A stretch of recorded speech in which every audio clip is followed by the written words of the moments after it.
Georgia Tech will be one of the interesting teams in the ACC this year. A solid season in Brenke's first year with Yellow Jackets has this team excited, has this program and fan base excited about where they are headed. This used to be a team that was competing for conference championships, and obviously over the last few years, things have kind of dropped off. But that being said, you look at what happened last year, and you're looking at a team that is in a drastically different place. Now they're looking to take another step forward after a 7-6 season, and we'll see what happens there. Before we go into this deep dive, make sure you subscribe to the channel. Make sure you like and share the video. It's going a long way in keeping this deep dive series going. So let's dive into Georgia Tech. Brent Key, like I said, I think I was one of the many people that was skeptical about his arrival. I didn't really know what to expect from him, and I didn't know what I should understand about where he was going to take this program. I think there were some that believed in him, obviously, and they turned out to be right. And it was a really fun year, a very interesting year as well, because you had the two-game stretch in which they lose to Bowling Green and then they beat Miami. And that was just a very interesting part of the season. But this is a team that is looking to build upon the successful overall season that they had last year. And the coaching staff obviously knows what they're doing. They have a good plan in place. They have he's long-term vision for this program obviously has them excited about where they're headed. And how can you blame them? Frankie is exceeding expectations. Year two will be interesting, though. It's a new conference. It's going to be some different challenges. You will see some different tests for them, but this is still a program that should have plenty of excitement, even with everything changing around them. We go into the transfer portal because there obviously was some additions that are really exciting, some potential starters right off the bat. Because when you look at this team, obviously a 7-6 season was good, but you still needed to add some talent via the transfer portal because you lost a couple of key players that will definitely hurt in terms of the ceiling, but you also added some players that could help in that regard. I think losing Kyle Kennard was obviously a huge one. Also losing KJ Wallace wasn't exactly great either, but I think that that staff did a good job of bringing in players that could potentially, I don't know if they'll necessarily one for one replace them, but bringing in a guy like Romello Height from USC could be a really interesting addition. A guy like Warren Burrell from Tennessee is another guy to keep an eye on. And I think that they added some good depth pieces too. And the starters, like we will talk about in a little bit, there's good talent on this roster still. Yes, you lose some talent, but the guys returning are a big reason why everyone's pretty excited surrounding this Georgia Tech program. And we'll take a look at what these new guys will do at their respective positions and talk about what should be expectations for those players as well. We obviously start, as always, with the offense, and Haynes King is going to have to find a way to improve his numbers from last year. Not because they were bad, but because that's what it's going to take that next step. In order to become a better program, your quarterback must get better as well. Now, that being said, Haynes King did a lot of really exciting things last year. This is someone who I think a lot of people wrote off because of what happened at Texas A&M. Things just didn't go his way. It just wasn't a good match overall. And he hits the transfer portal, and Georgia Tech benefits tremendously. Now, there was definitely plenty of skepticism coming into the season because we didn't know what to expect from Haynes King. I don't think a lot of people knew what to expect from him, but he exceeded expectations in his first year. Over 2,800 yards passing, 27 touchdowns. You'd like to see his interceptions go down quite a bit if you're going to take a next step. But one of the things with his passing is that if he reduces those 16 interceptions, he will throw more touchdowns. He'll throw for more yards.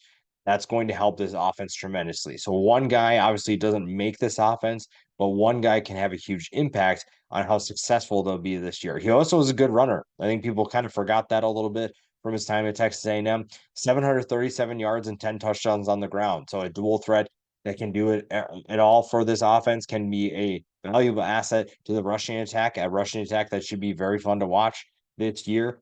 And it's a rushing attack that finished 13th in the country last year. So you're looking at a rushing attack that's going to be very good, an offense that should be pretty balanced. And a lot of that falls on Haynes King. but also he has plenty of talent around him. So yes, he has to take a step forward, but also he'll have plenty of talent surrounding him. Jamal Haynes comes back after a solid season in which he rushed for over 1,000 yards, 7 touchdowns, averaged 6.1 yards per carry. Also a solid contributor in the passing attack, 20 catches for 151 yards and one more score. Trey Cooley is another guy to keep an eye on there. He will be a contributor after having 274 yards and 3 touchdowns in 2023. There's some depth at the running back position that could be contributors as well. Evan Dickens is someone to keep an eye on there, and a young guy coming in that the staff really likes, Anthony Carey, a freshman that could have a bigger impact. It's going to be tough with Cooley and Haynes running the show, but if one of them goes down or someone isn't living up to expectations, that's where he could get into that rotation. If King goes down, that's probably where you have the biggest concern. Zach Bryan is back, but I don't think you have the level of confidence that you need to be excited about what he can do for your offense. Obviously, Haynes King does a lot of great things, but you need him to stay healthy. Not that that's a super big concern for that, but when you're playing a collision sport like football, it's always going to be a concern if you're not careful and weird things can happen. But if Haynes King stays healthy, feels pretty good for this offense. An offense that, when you look at the numbers, you feel pretty solid about what you did last year. And that was kind of like a breakout season. So, can you continue that success? Can you continue doing certain things really well? Running the football is one of them. Throwing the ball a little bit better will be obviously a huge portion of that as well. And when you look at the wide receivers coming back, Haynes King has plenty of options to utilize in 2024. Who takes a step forward, we will see. But you have, like I said, you have guys that can step up. One of the names that we'll talk about here, Eric Singleton. This is someone who I think is flying under the radar in the national spotlight. Singleton's not someone who's getting a ton of recognition. 714 yards, nearly 15 yards per catch, and 6 touchdowns. He is someone who is going to get a lot more love than he did in 2023. I think the college football fantasy community is a little bit higher on Eric Singleton than the majority of analysts that you will take a look at. But he is someone who could have a big year. If he can take a step forward, become 1,000 yard receiver, Georgia Tech's in really good hands. I like what he's capable of doing. I really think that he is a special player who can take that step forward. And if, like I said, if King can take that step as well and find ways to be more consistent with his arm, Singleton's going to benefit from that probably the most. But that being said, there's plenty of other options too. Malik Rutherford is back after a 500-yard season, 4 touchdowns last year as well. Christian Leary is a name to keep an eye on. Only 25 catches last year for 309 yards. But again, if you are seeing an improvement on a passing attack, you're going to see some of these guys take steps forward in terms of production. You will see that improvement quite a bit. Other guys to keep an eye on. Chase Lane is someone who's struggled with injuries last year. And if he's healthy, there are a lot of people surrounding this program that believe that Chase Lane can be the alpha of this group, can be a major contributor, a big time weapon for this offense. So if he's healthy, I really like what this group has in terms of depth. Leo Blackburn's another guy to keep an eye on. Limited production over the last couple of years, but someone who could be an explosive weapon as well. Abdul Jani is another guy too. 20.3 yards per catch in 2024 on just 6 catches. Try to get him a little bit more involved. Someone who's a bigger body receiver, who's a proven weapon that can maybe not even proven, I should say, but you see the potential. You know that he's capable of doing it. And if you can get him the ball a little bit more, again, a lot of that circles back to Haynes King and what he's capable of doing. Right, then you're looking at a passing attack that's in great hands. The tight end position, a little bit more unknown than wide receivers. Brett Seidler is coming back, 101 yards and 4 touchdowns last year on just 7 catches. So a red zone target that you can definitely utilize. A solid frame at 6'5", 233 pounds. You have a couple options behind him too. Again, you're not seeing a ton of proven commodities in terms of ACC weapons, but this is a passing attack that should improve from a group that finished 68th last year. Again, a lot of that is on Haynes King, but you have other guys that can take steps forward. Yes, you had a solid season, but there is more room for growth in this group. So that's really exciting, though. That's an opportunity for this group to improve, an opportunity for this unit to get better. And that helps Georgia Tech long run and in terms of winning football games. The offensive line obviously plays a huge role in that as well. So this will be a group that everyone has their eyes on for sure. And it's a solid group. It's an experienced group that has a ton of talent. And it'll be fun to see how they perform because, again, this offense took steps that I don't think a lot of people anticipated. And a lot of that had to do with the offensive line. You get four guys back that are familiar with the Georgia Tech program, and then you add a transfer as well. Corey Robinson and Jordan Williams will man the tackle positions. Plenty of experience there, 45 starts under their belts. Joe Fusile and Weston Franklin are the other two returners. Keelan Rutledge comes in from Middle Tennessee. Now, the one thing I'll say about Middle Tennessee is that they have produced a number of interesting transfers over the last couple of years.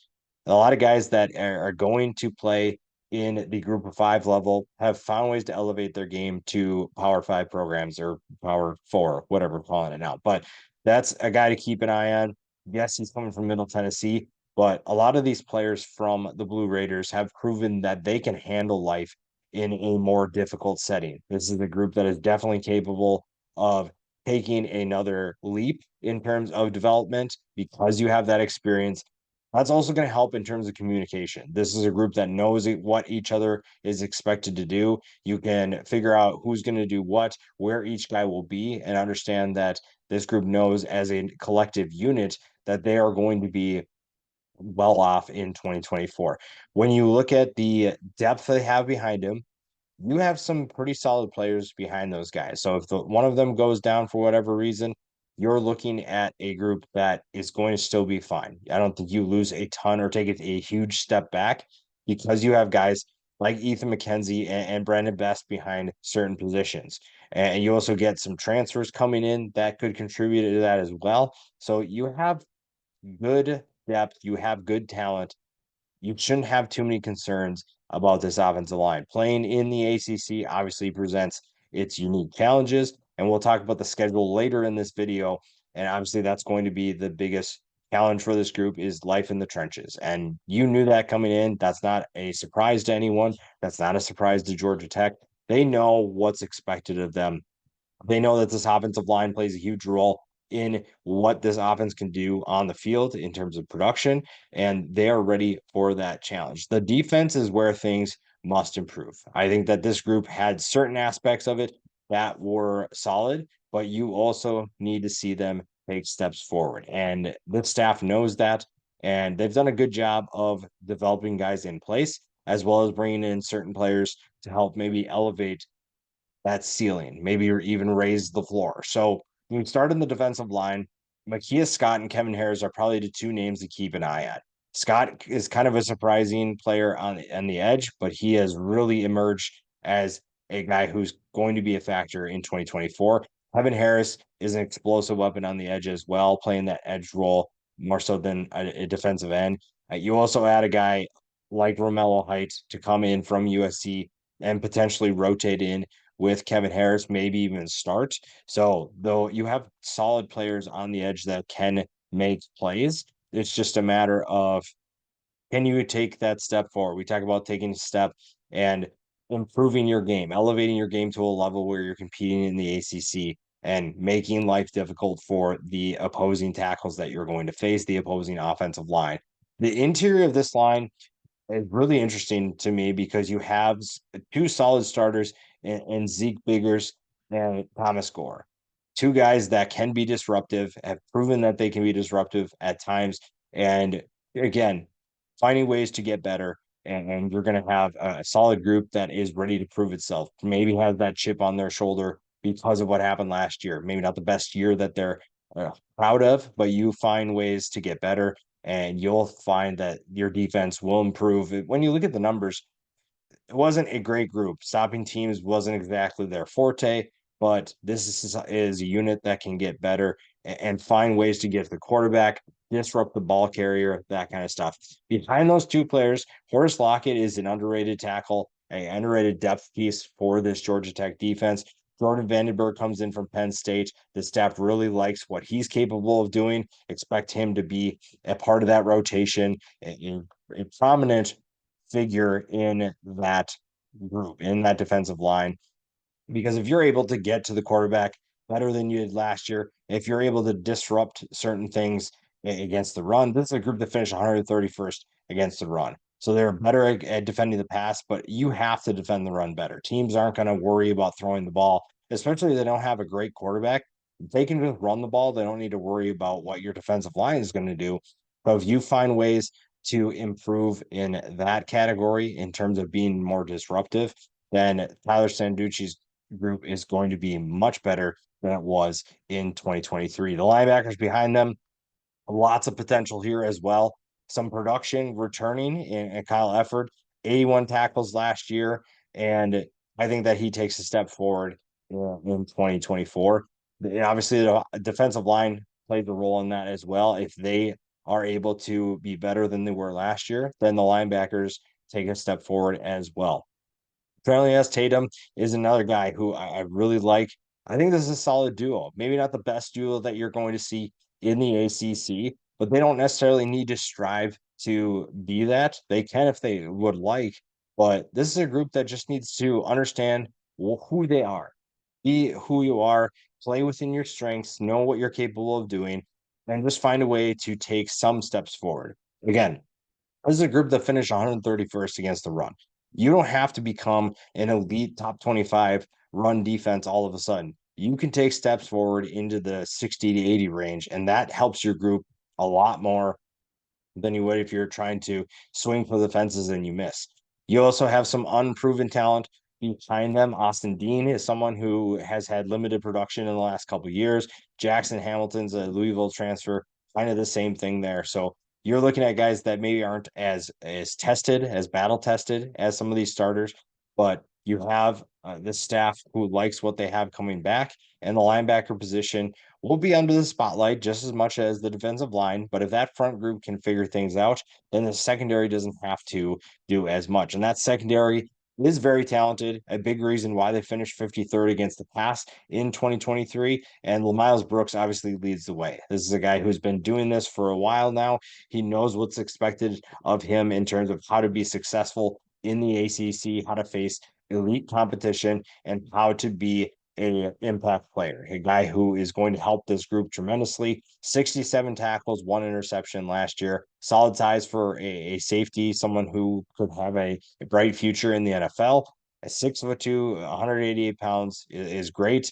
And I think that you're looking at someone who could be a sleeper in terms of the 2025 NFL draft. Surrounding him is where things get really interesting because you have guys that are ready to prove their worth. Clayton Powell-Lee and Omar Daniels are probably the two that I'm keeping an eye on here.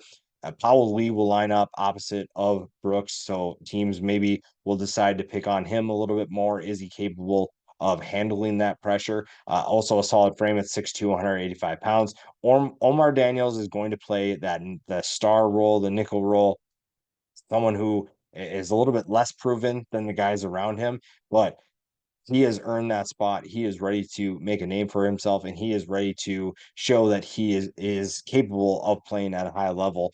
Another guy to keep an eye on, Amari Harvey at the cornerback position. The cornerbacks are interesting. Harvey comes back after a solid season, had 3 interceptions. I think that this coaching staff is excited about what he can do after a breakthrough season. And then you add obviously Warren Burrell. We talked about him, the Tennessee transfer, who is I think ready to take a step in this defense. I think that he is ready to be a major contributor right off the bat. And I think that he has a lot in locked and loaded for what he can do again for this secondary. It's a secondary that has plenty of talent. So winning a spot in the starting rotation says a lot about your abilities. And Warren Burrell, who will still have to fight off guys for the cornerback position, but someone who is capable of doing exactly that. Behind them is where you have lots of options. You bring in some transfers that could potentially push for time. Saeed Gibbs comes in from Rhode Island. Zachary Taube comes in from Kansas State.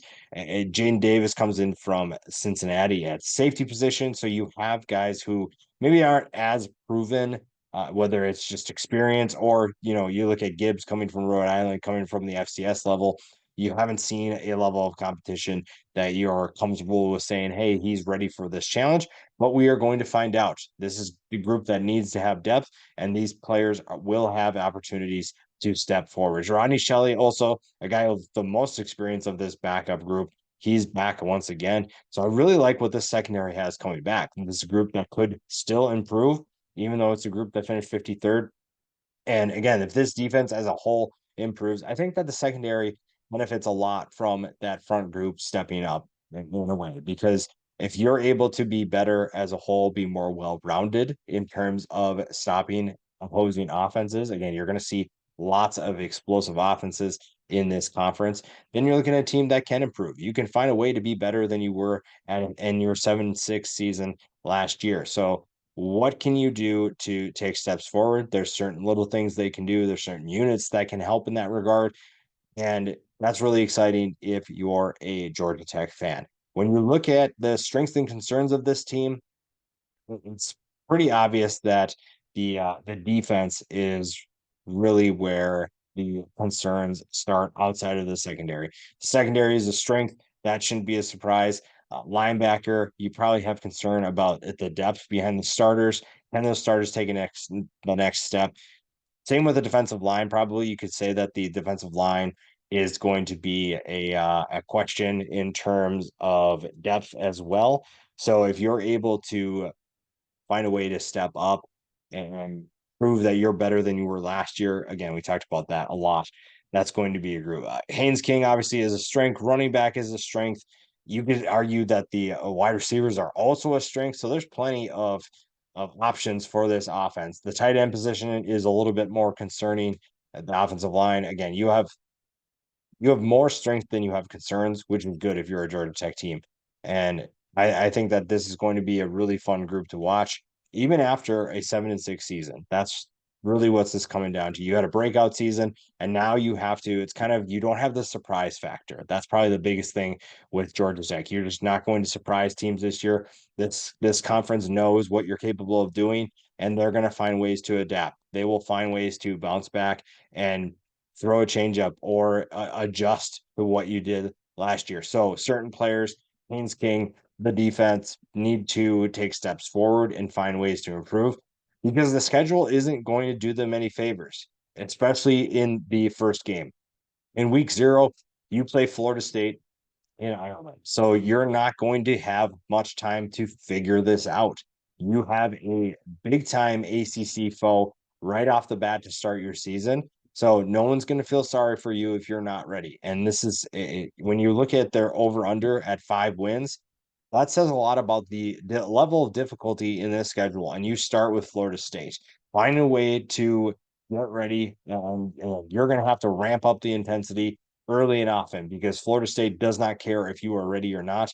They are going to be a tough team to beat, despite the number of players that they lost. And Georgia Tech is going to have their hands full, regardless of what they're prepared to do. They'll have a tough time stopping Florida State. They will have a tough time blocking Florida State. And if you are not ready, it's going to be a long night. You are capable of competing with that team. And it's just going to be a matter of are you actually ready for that level of difficulty early in the season? The Georgia State game at home could be a win for Georgia Tech. And say should be. We saw what happened last year against a group of 5 teams, so you're not necessarily guaranteed to win that game. At Syracuse, a team that could be much better in 2024. That is a tough game. VMI, we don't really need to talk about. At Louisville, everyone expects Louisville to be another solid team in 2024. Duke is kind of a sleeper team, though they might be towards the bottom of the ACC this year. At North Carolina, Notre Dame, at Virginia Tech, Miami, NC State, and at Georgia is a brutal way to end your season. That is a tough second half of your season, and you are going to face plenty of talented defenses. You're also going to face plenty of talented offenses. That's why the over-under is set at 5. So the ceiling for this team, you can make an argument that they could go 7-5, and that's not really unrealistic. It's just not the most likely. The floor is definitely 3-9, because when you look at the teams they have on their schedule, it's tough. Yes, you had a successful season in 2024, but again, like we said before, you don't have that surprise factor. You don't have the ability to hit people in the mouth when they're not expecting it. These teams are ready for your best punch, and now you have to find a counter. Now you have to find a thing that you didn't show them last year. You have to find some way to show that you can adapt to this new life. And Brent Key and this staff, I think, are ready for that challenge. They are ready for what's ahead of them. It's just a matter of getting back to a bowl game. Some of these schedules, you may be a better team, but your record might not indicate that. So I hope that Georgia Tech fans aren't relying on their record to indicate if they're taking a step forward, because this is a tough schedule. That second half is brutal. And if you find a way to get back to a bowl game, I think that you're going to feel really good about where you're headed in 2025. If you find a way to finish with a successful bowl season in 2024.